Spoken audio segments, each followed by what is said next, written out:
ఒకప్పుడు బంజారాహిల్స్ ఏరియాలో అంత బంజారాలే ఉండేనట. అందుకే బంజారాహిల్స్ అనే పేరు వచ్చిందని చెప్తుంటారు. కానీ ఇప్పుడు బంజారాహిల్స్ అంటే పెద్ద పెద్ద బిల్డింగ్లు, అద్దాల బంగ్లాలు, కంపెనీలు, రువ్వడి గురికే బండ్లు. పేరు అట్లనే ఉన్నది కానీ బంజారాలు మాత్రం లేరు ఇక్కడ. అంత డెవలప్మెంట్ మహిమ. ఆ ముచ్చట సరే గాని ఇంతకు అసలు వార్త ఏందో చూద్దాం పాండ్రి.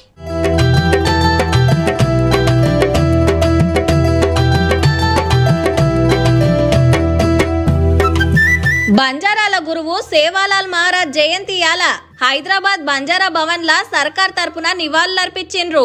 మంత్రి సీతక్క, కాంగ్రెస్ ఎమ్మెల్యేలు బంజారాలు వచ్చిండ్రు. అందరూ తలపాగలు జుట్టిండ్రు ముద్దుగా. మంత్రి సీతక్క మెడల బంజారా కండువేసింది.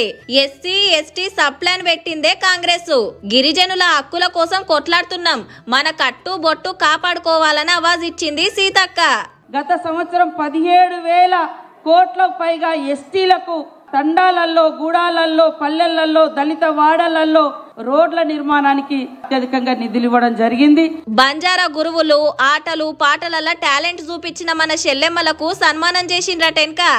ఇక బీఆర్ఎస్ భవన్ ఆకిట్ల గులాబీ తలపాగలు జుట్టి లంబాడ అక్కలతోని ఆడిపాడిండ్రు లీడర్లంతా.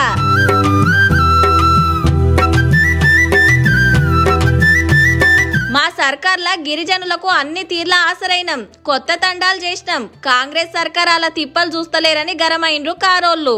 కేసీఆర్ దిగిపోయినప్పటి నుంచి అవస్థ పడుతున్నారు, చదువు మానేసి వెనక్కి వస్తున్నారు.